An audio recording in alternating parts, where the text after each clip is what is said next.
How's Auburn football getting ready for the season? We've got an update on today's Locked On Auburn.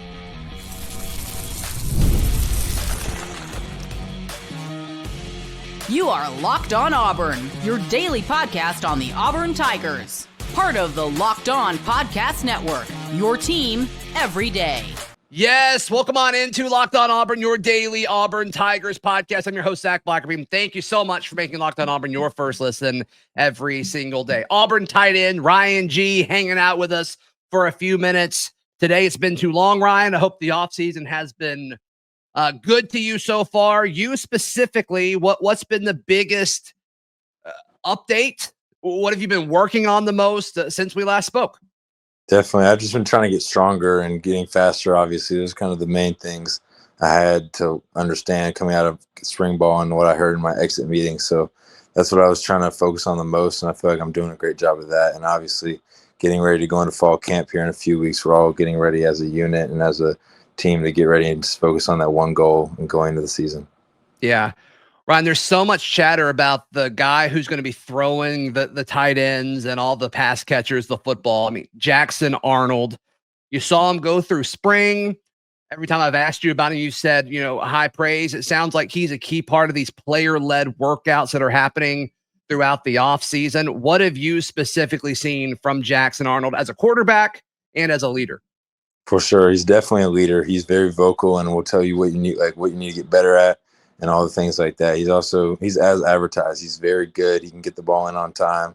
He'll throw you open. If you're sitting there, you're covered, he's going to throw it where you can get it and keep us protected as well as receivers and tight ends, which we all like, and we don't want to get killed out there. So it's good to have a quarterback that can protect us, but we can also protect him on those 50-50 balls.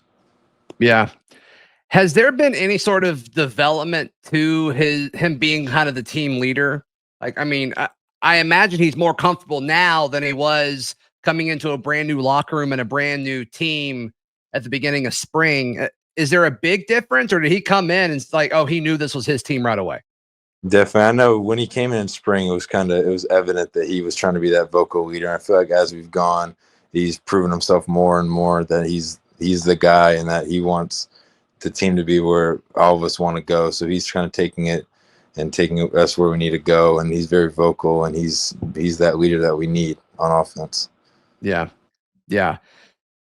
As far as your development, I imagine it's a drastic difference for you from the first day of spring to where you are today. I imagine you're way more comfortable. I mean, even just from like knowing where everything is in the facility, and obviously the maturation of your game and just you as a student athlete as well. What's the biggest difference from January to now for you as a person and as a player?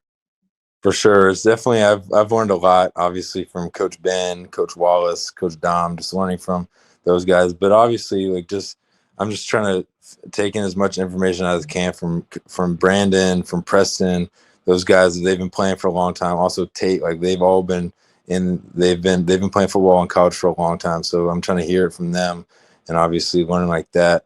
But I'm also just on my own time, just looking at the film from practice, going in, seeing, I could have stopped on a dime more, gave Jackson more of a time for where he could throw me the ball or stuff like that. Just my footwork. I'm being very critical of myself, just trying to focus on, I need to get my foot down faster. I need to get my feet in the ground when I'm run blocking, stuff like that.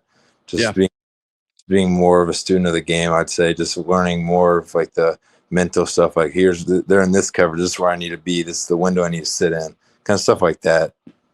Where do you think you're more critical of your own game? In the passing aspect of it or in the blocking aspect of it? I would say both. I mean, there's things in the run game I need to fix, and I can't take false steps, because a false step that's the defensive line gets where he needs to go. And obviously in the run game or in the pass game, I need to get my depth more on my routes and just getting in and out faster, so I can get in that window for most of these passes that they're going to be throwing to me. Yeah. With media days next week, I assume the guy I'm about to ask you about is about to get a little bit more chatter around him, and I think it's well deserved. But I mean, how often are you asked to block a guy like Keldric Falk? And it's got to be kind of encouraging to see, okay, well, if I can block this guy, I can block anybody at this level. For sure. He's a great leader, first of all, and he's also a great teammate, brother, whatever. He's always there to help you out and whatever you need to do. But he's also going to push you because he's one of the best in the SEC, one of the best in the country. He's going to push you to get better.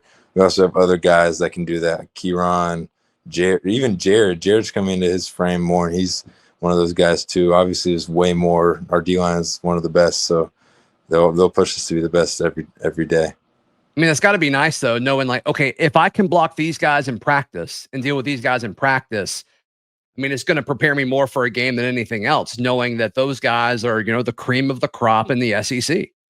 For sure. Yeah.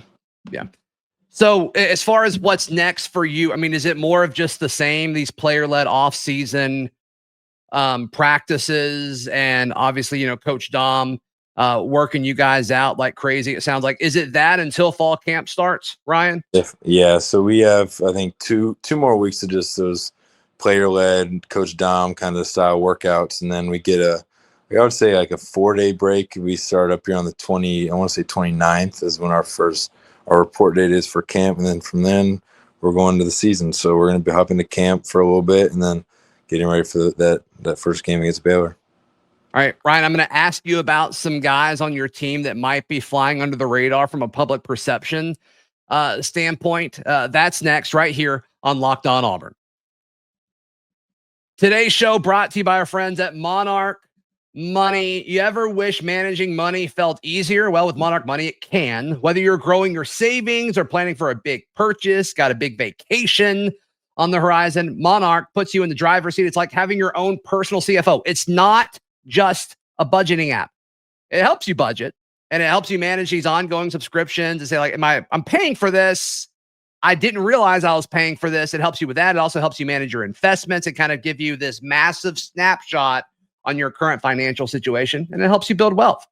Take control of your finances with Monarch Money. Use code LOCKEDONCollege at monarchmoney.com for 50% off your first year. That's monarchmoney.com, code LOCKEDONCollege for half off your first year. Ryan G., Auburn tight end, hanging out with us. As far as guys that may be underrated right now, I mean, Cam Coleman is obviously getting so much love, rightfully so. Eric Singleton Jr. getting so much love, rightfully so. I've made the case over the last few weeks that Malcolm Simmons is somehow flying under the radar, Ryan. Would you say that is fair? I would definitely say it's fair. He's very explosive, obviously, in these 7-on-7s. I can't even tell you how many catches, explosive plays he has. So can't even count those on two hands. There's way more. Not obviously every day he's going to put in that work. He's one of the fastest on our team, one of the most explosive in the weight room. So he's one of those guys that's definitely flying under the radar. I mean, it's got to be fun to be a tight end and look at, okay, if there's 3 wide receivers on the field and the chances of them being Cam Coleman and Singleton and Malcolm, I mean, they have to demand so much of the respect and attention of the defense that, hey, you guys have a great shot to make a play every time a pass play is called. Yes, sir, for sure. And also it lightens up the box also when we're trying to run the ball, because they're going to have to respect either the receivers or respect our offensive line, our quarterback, running back. So they're going to have to choose what they're going to try to guard or what they're going to try to stop. Yeah. Who's standing out to you in that running back room? I mean, so many talented backs there, and they all kind of do different things well, which could be valuable down the stretch of the season. For sure. They're all great. They're all great people, great teammates. Obviously, Damari's taking that verbal leader role and trying to lead that room. And obviously, Cobb, Darrell coming in. They've also played a good amount. Alvin and Omar coming in as well.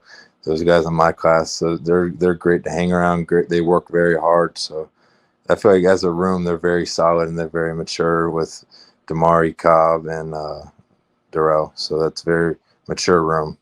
Yeah, I think people forget about Omar just because he didn't go through spring and got here a little bit later. From your point of view, I mean, how is he acclimated to college? I mean, he's a year younger than he should be, which is already impressive enough. But I mean, physically, like it doesn't seem like he's behind. For sure, yeah. Obviously, there's a few of those guys that reclassed up. Obviously, Omar, and then my roommate Ghea. He's actually coming to the door as we're speaking here, but. Nice. I feel like he's doing a great job coming in and adjusting the playbook. I know it's a lot being thrown at him, obviously, with him getting here and reclassing up. So he's doing a great job getting the plays under his belt and learning from those guys that are ahead of him. Yeah. As far as expectations for this team, how much is that discussed amongst the team, or is it just kind of one day at a time? Like, let's don't look that far ahead. Yeah, we're definitely just going day by day, just trying to be the best we can that day, dominate every workout, dominate every meeting we go to, player-led stuff, just protect ourselves, and just so we know what we can do if we're playing for each other and just playing as hard as we can. Yeah. At what point will you guys start to look at Baylor tape? Does that wait until fall camp starts in a few weeks, or is that something that some people are already doing? You're breaking up a little bit. Sorry, man. Yeah, Baylor tape. At what point in the process do you guys expect to watch tape on Baylor to kind of get ready for that first game? Definitely. I want to say that we've already started almost. So I think coaches, they've talked about some things that they do a lot, and obviously they're a very good team. So we need to obviously look at what they're doing now and start game planning for that. But there's a few things that we've seen on tape that we've been trying to work on so that we can be ready and just get a head start on, obviously, us going into fall camp, just get a head start on the season and on Baylor. Obviously, Auburn fans watching, they want an update on Deuce night. I know we talked about Jackson earlier. What have you seen from Deuce? And, what can Auburn fans expect from him? Definitely. Deuce is very explosive. He can throw those deep balls and connect with our receivers, not just short, not long. He can also hit those intermediate throws. So he's definitely coming into his shell. And as a quarterback, obviously learning from Jackson and Ashton, both guys that have played a bunch of college football. So just I feel like he's doing a great job learning from them and also competing and pushing each other, as pushing that quarterback room to be the best they can be. Yeah. Ryan G, Auburn tight end. Thanks for your time as always, man. We'll catch up. We'll catch up in a few weeks. Yes, sir. Hey, please like the video. Please subscribe. And we'll see you next time. This has been Locked On Auburn.